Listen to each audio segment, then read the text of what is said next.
everybody, and welcome to today's episode of Two Pigs in a Pod, a podcast for the people of Glazing by the people of Glazing. I'm George Lewis, editor at the People of Glazing Society, and I'll be your host.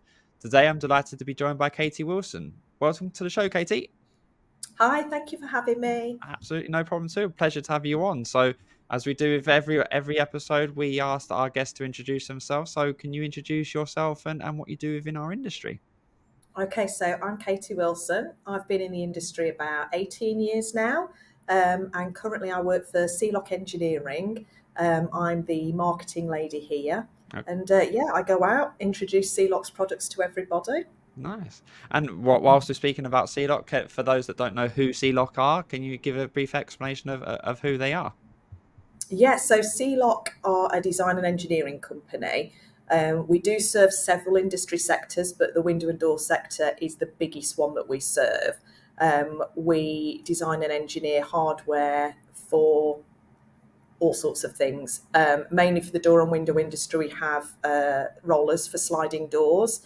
We have an anti-slam for sliding doors. We have handles, door stops, and as a company, we like to be a bit different and put USPs into every product.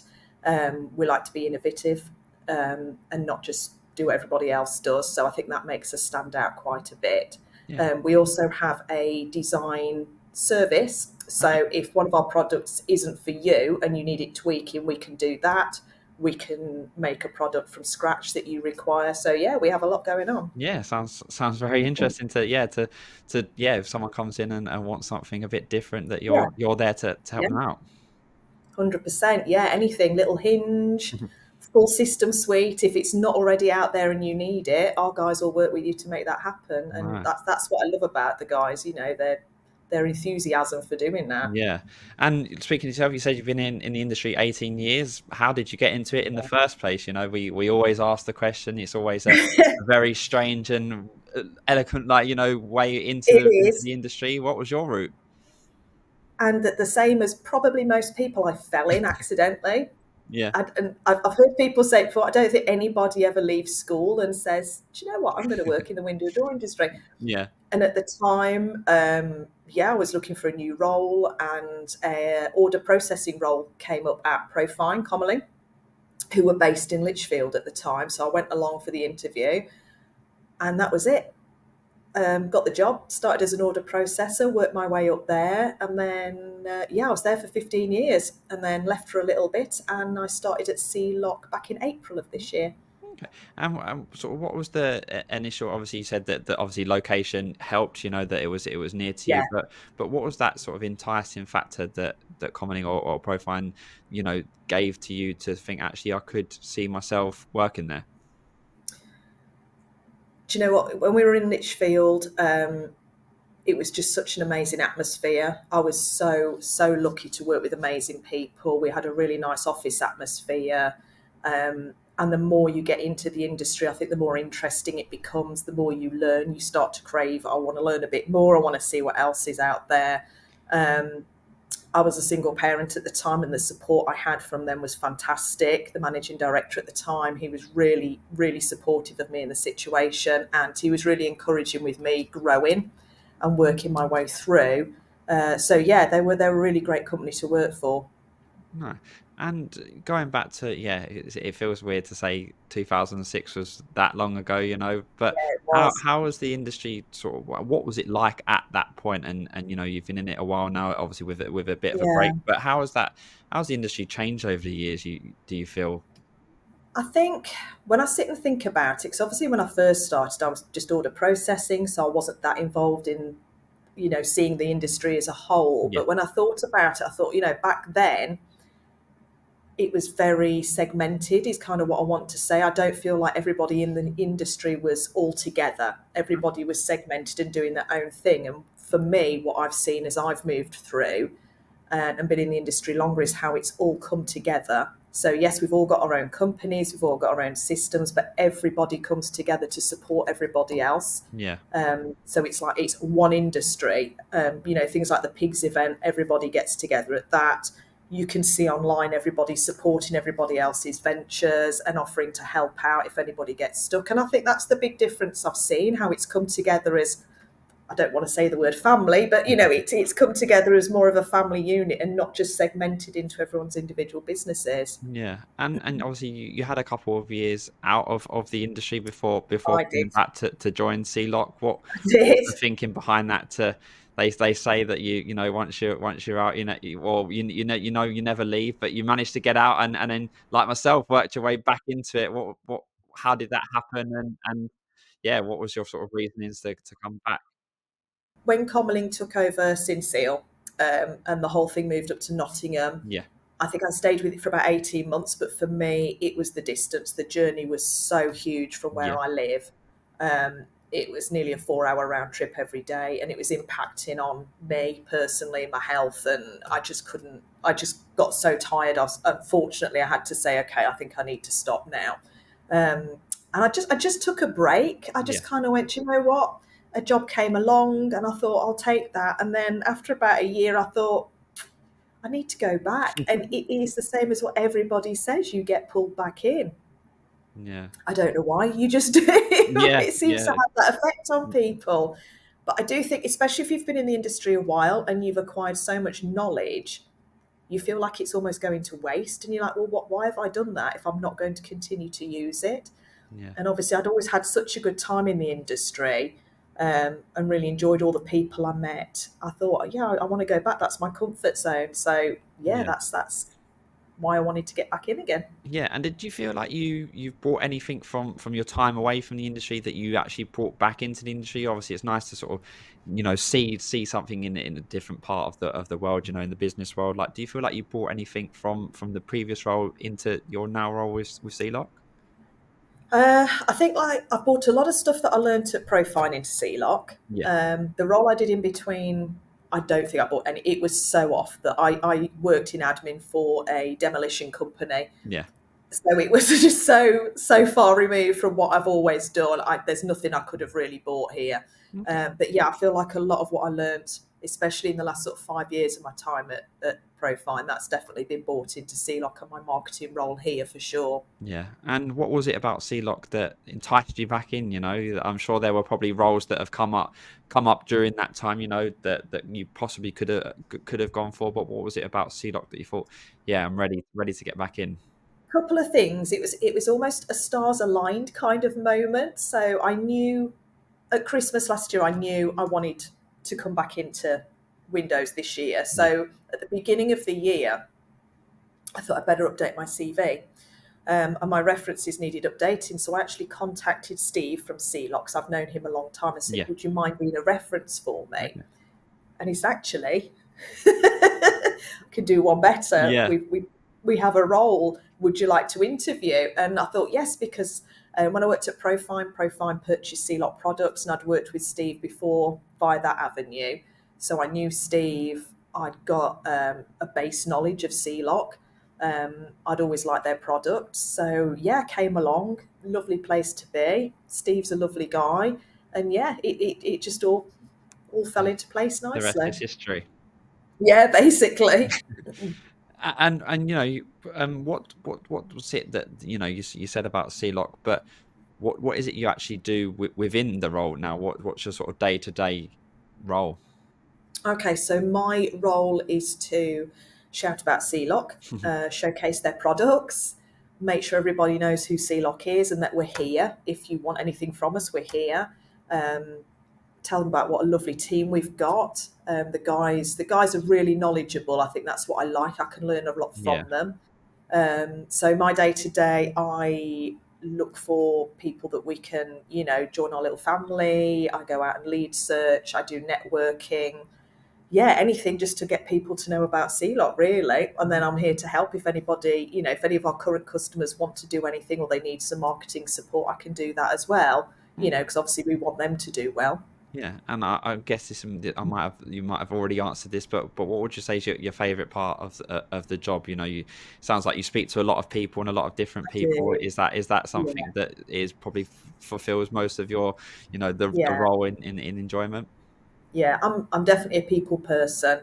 So the networking and speaking to people and collabing with people, I love that side of it. Yeah, Um, I love it when I put something out and people get excited about CiiLOCK. That's an achievement. I feel good about that. It's quite a good feel-good job, Yeah. especially if you get somebody reacting to what you're putting out there and wanting to know more. It's a good feel. Yeah, Mm. nice feeling. Nice. But yeah, the networking and people. Nice. And is there anything that you can say is your least favorite? Is there anything you think, oh, I don't want to do that part of the job, or are you not allowed to say?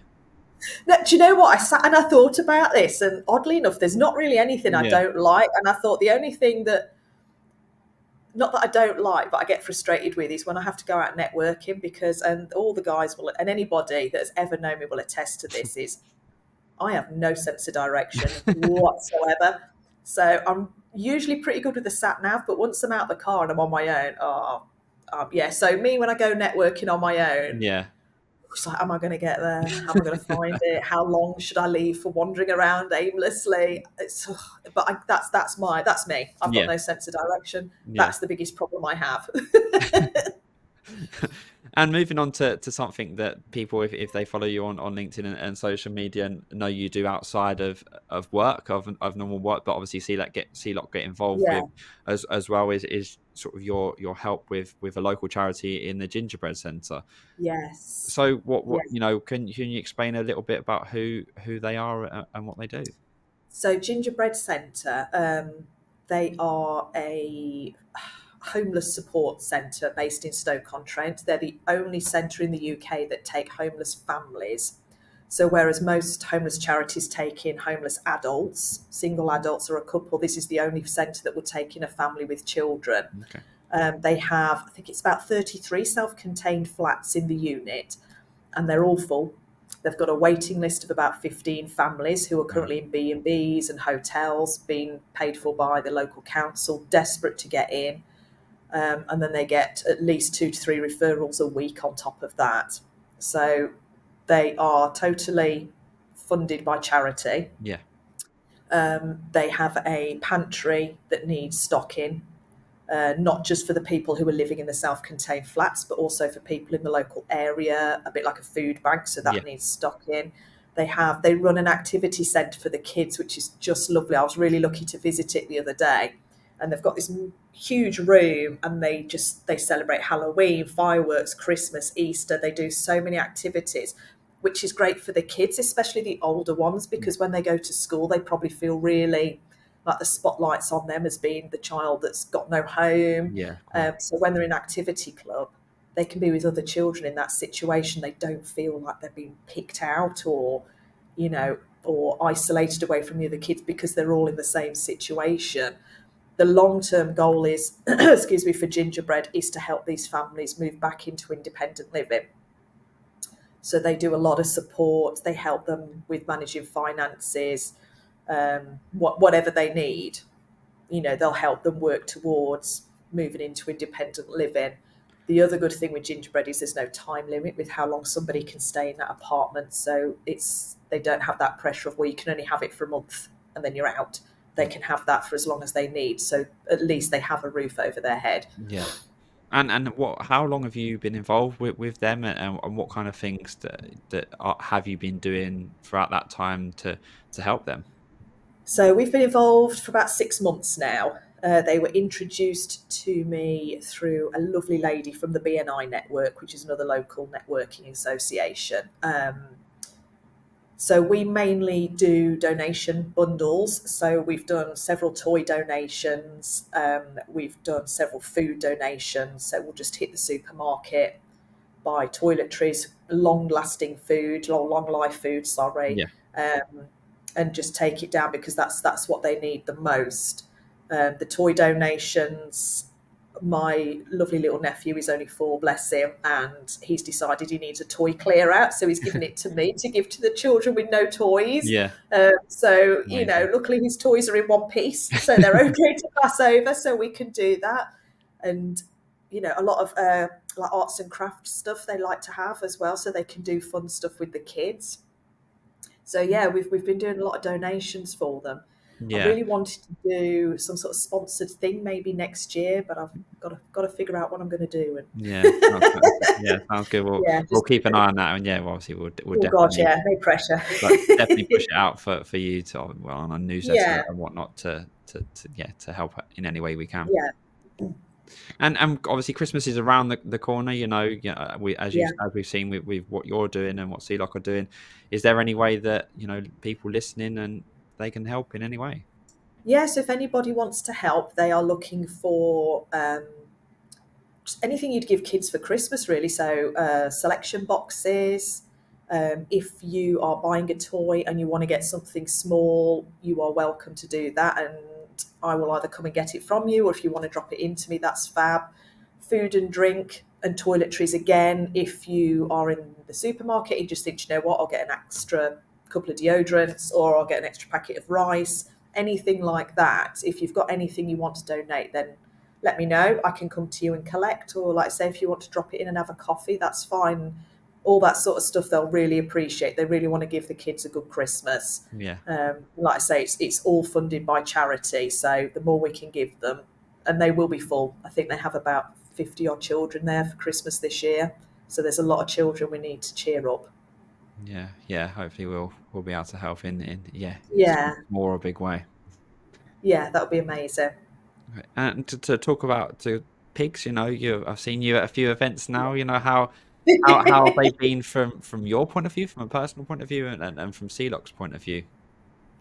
We really love pigs. We do support it.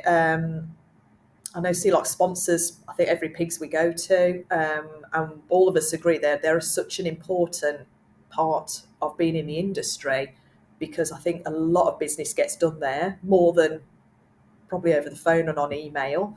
I think it's lovely for people to get together and put faces to names. A lot of us talk on email and we don't actually meet each other for Yeah, months. So you go to pigs, it's like, oh my gosh, it's you. Yeah, and I just think there's such a lovely event. Everybody can let their guard down. Everybody lets their hair down. We can catch up with, people we've known for ages. You can meet new people.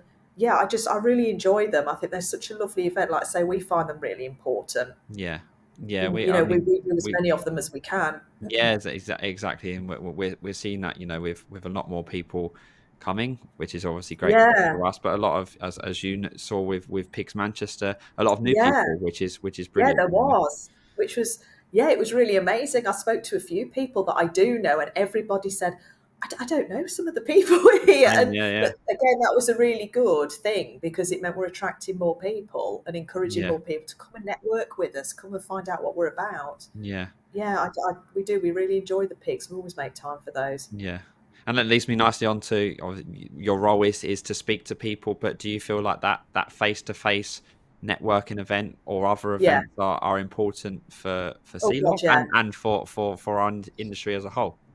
Yeah, 100%. I think if you can get in front of people, people can see you as a person, Yeah, not just somebody on the end of the phone or somebody sending you an email. You get to see that person and you get a better connection going.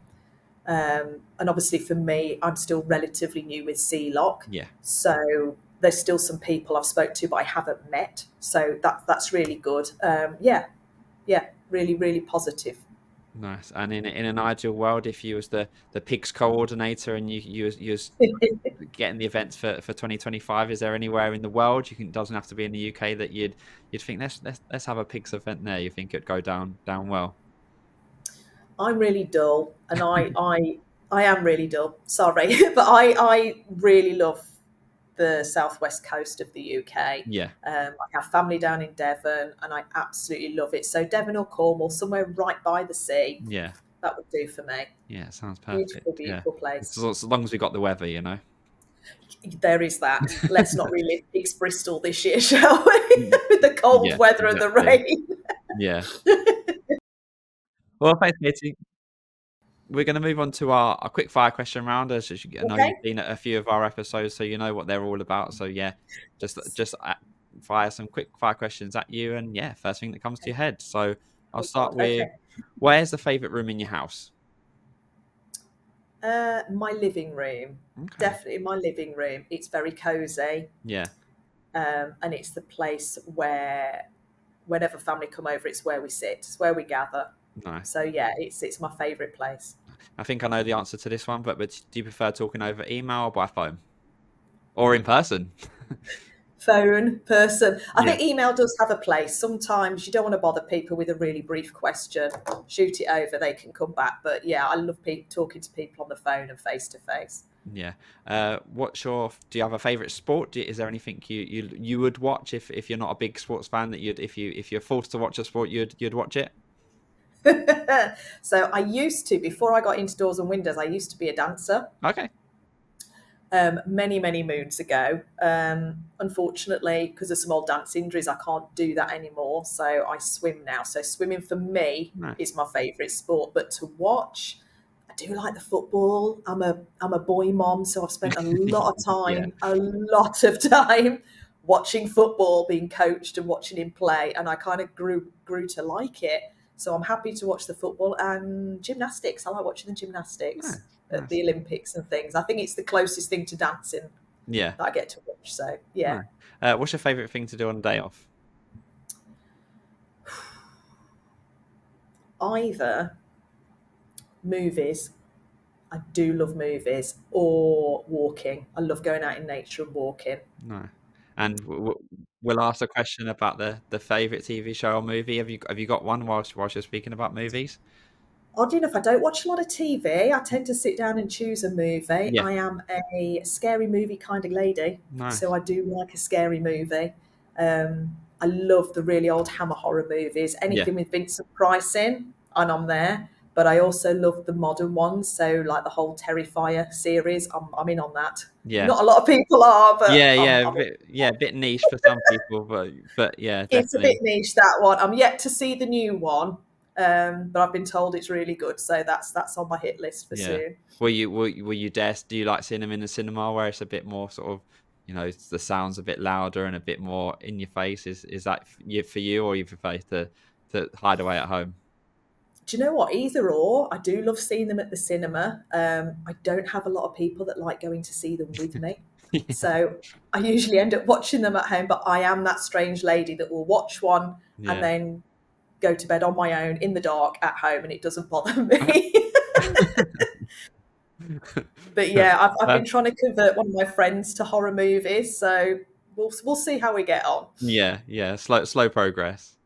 Yeah, I have to. If I want to go and see one at the cinema, I have to tell at the movie, and then she'll watch the trailer on YouTube and then say yes or no to it. Yeah. Yes, she can cope with it, or no, that's not happening. Yeah. Nice. Well, yeah, thanks, Katie. So yeah, for our last part of the podcast, we like to let our guests, give a shout out. It can be to friends, family, co-workers, whoever it may be. So yeah, fire away with anyone you like to shout out. So I would love to shout out to my son James, because he's just incredible. He comes from a single parent background, and he just flies. He's absolutely incredible. I'm so proud of him. Shout out to Steve at CiiLOCK for giving me a chance this year and being super supportive.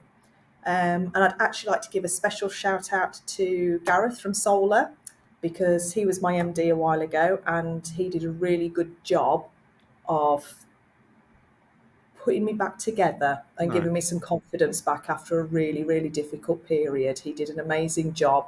And he still checks in with me now every so often. He's a great guy. In fact, we've had him on before, and just climbed Kilimanjaro, things like that. So yeah, I feel like I owe him a lot for that. Nice. Well, thanks, Katie. Yeah, I appreciate you coming on the show today. Thank you. Yeah, really enjoyed hearing about your career and a bit about CiiLOCK. Thank you. No problem at all. So that's it for today. So I hope you can join us for another episode soon. You can find Katie's episodes and all our others on our YouTube channel, on our website, or wherever you get your podcasts from. And whilst you're there on our website, you can find out when the next PIG networking event is, read the latest people news, and a lot more. So thanks again to Katie for joining us, and see you again soon.